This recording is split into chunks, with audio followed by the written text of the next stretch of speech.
Mas isto mas estas ideias de Lamarck, apesar de terem sido rejeitadas durante bastante tempo, agora estão a voltar um bocadinho com uma área que tem surgido ultimamente e que se tem estudado bastante, que é a área da epigenética.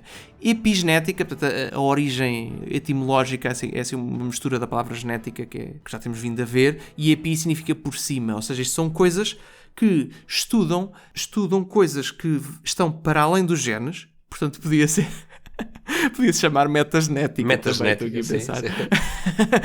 São coisas que estão para além dos genes e que têm um impacto no desenvolvimento do organismo. Portanto, nós vimos, ou seja, no episódio passado, nós vimos todo este mecanismo, não é? De cópia do código genético, certo. de passagem, utilização do código genético através do RNA para sintetizar, e todas as ferramentas que lá aparecem, um RNA mensageiro, RNA transferência, etc., e uma série de outras estruturas, como é que se usa isto para produzir as proteínas. Mas a verdade é que há aqui certos compostos químicos que estão à volta e que se podem pôr à volta do código genético e que vão aumentar ou diminuir a probabilidade de certos trechos do código genético serem copiados, serem utilizados ou não para sintetizar proteínas. E o estudo de todas estas características que estão à volta do DNA e que vão potenciar ou não o desenvolvimento de certos traços, pelo facto de potenciar ou não a utilização de certos trechos do ADN, é o que se chama a epigenética. E uma coisa engraçada que se tem visto ultimamente é que estas características muitas vezes são influenciadas por fatores ambientais. E é interessante que, às vezes, a pessoa tem o código genético para produzir uma determinada característica, mas pelo facto de ter sido exposta a certos ambientes na infância, ou dedicação, talvez. Sim, dedicação, ou não, ou pode ser, isto tanto pode ser benéfico como pode ser prejudicial. Portanto, o facto de ter sido exposta a certos ambientes vai fazer com que certos genes se traduzam em proteínas ou não, e isso pode afetar, ou seja, os genes podem ser ativados ou não conforme certo, o ambiente em que a pessoa vive. Podem inibir a expressão génica, não é? Podem impedir o fabrico de certas proteínas, não é? Isso pode depois ter impactos visíveis, não é? Exato, e isto hoje em dia é uma área que está a ser muito estudada e que por exemplo, através destas diferenças, portanto, o que está para além do gene, que se compreende aquilo que estávamos a falar no início do episódio passado, de que há certas células que são células do fígado, outras são células do pulmão, outras são células do cérebro. E elas têm exatamente o mesmo código genético, mas depois vão se expressar de forma diferente por causa destas características que estão à volta. E é interessantíssimo. E daquilo que, pelo menos aquilo da parte que eu vi do meu lado, não sei do teu lado se ficaste com a mesma ideia, pareceu-me que havia ainda aqui vários estudos, portanto isto é uma área relativamente recente, que ainda não é completamente consensual, não é? E pareceu-me que havia, apesar de ser uma coisa que se discute, havia certos estudos que indicavam que é possível que algumas destas características que estão à volta do código genético sejam transmitidas de pais para filhos.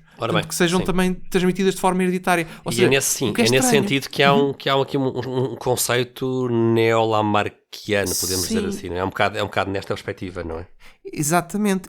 É nesta perspectiva que, ou seja, pelas tuas experiências, pelas coisas que tu fizeste ao longo da tua vida, vais pôr à volta de certas partes do teu genoma estas substâncias, estes produtos que vão causar marcam, vão fazer esta diferença de expressão, e embora o código genético em si não se modifique, é possível que estas coisas que estão à volta e que tu tens sejam transmitidas aos teus filhos.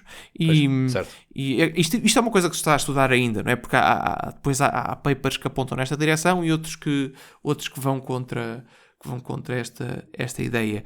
Mas o facto de se estar a estudar isto é uma coisa interessantíssima e mostra um bocado o regresso destas ideias do Lamarck, embora não exatamente como ele as formulou aqui, mas é aqui um ponto muito interessante. Portanto, no fundo, o código genético é importantíssimo, mas o que nós vemos aqui é que no fundo, não é tudo. O desenvolvimento do indivíduo não é redutível ao código genético. Eles estavam a dizer também que, e acho que é interessante aqui fecharmos esta parte da epigenética, que é uma parte em que não vamos em grande detalhe, é um dos fatores que explica, por exemplo, a diferença de aspecto entre dois gêmeos verdadeiros. Portanto, gêmeos... que interessante. Gêmeos verdadeiros têm o mesmo genoma, não é? Sim. São gêmeos que têm o mesmo genoma. Portanto, a célula, por algum motivo que se desconhece, depois da fecundação, quando logo no início a célula dividiu-se em dois, formou dois embriões em vez de formar só um, e penso que não se sabe muito bem porque é que isto acontece. Os gêmeos falsos é diferente. Os gêmeos falsos há dois pares, há dois óvulos e dois espermatozoides, certo. E eles são os dois fecundados e no fundo crescem ao mesmo tempo, são gêmeos porque nascem ao mesmo tempo, mas são falsos porque a semelhança genética entre eles é basicamente a de dois irmãos normais. Não tem esta diferença. Mas os gêmeos verdadeiros é um óvulo e um espermatozoide que por algum motivo se dividem em dois e há dois indivíduos que se desenvolvem em vez de se desenvolver só um. E portanto tem o mesmo genoma, não é? Sim, rigorosamente o mesmo. Eles têm exatamente o mesmo genoma, mas por facto de serem expostos a circunstâncias diferentes, por vezes vão desenvolver características diferentes e às vezes até ficam com expressões faciais ligeiramente diferentes à medida que o tempo... É claro que são sempre bastante parecidos entre si, não é? São gêmeos verdadeiros, têm o mesmo genoma, mas há certas coisas que são diferentes. E isto... Pronto, é assim, isto pode não ser tudo devido a estes efeitos, mas pelo menos pode não ser tudo hereditário, não é? Pode não ser tudo hereditário, obviamente. E pode não ser tudo... Sim, mas pelo menos... É assim, obviamente, eu acho que já no passado dei este exemplo, que é um exemplo um bocado dramático, não é? Uma pessoa perde um braço. Obviamente isto não é uma coisa genética, não é? A pessoa não perdeu o braço por estar escrito no código genético que ia perder um braço num acidente de qualquer coisa, não é? Ou seja, isto é um exemplo muito dramático. Este tipo de coisas é uma clara influência externa, não é? Mas as próprias condições em que cada um deles nasce, por facto de serem ligeiramente diferentes, pode causar estas diferenças na expressão de certos genes, que é muito interessante. Olá a todos, esperemos que tenham gostado do excerto desta nossa conversa. Se quiserem ver o episódio completo, temos o link na descrição. E se gostam deste conteúdo, não se esqueçam de subscrever, pôr gosto e partilhar. Obrigado e até à próxima.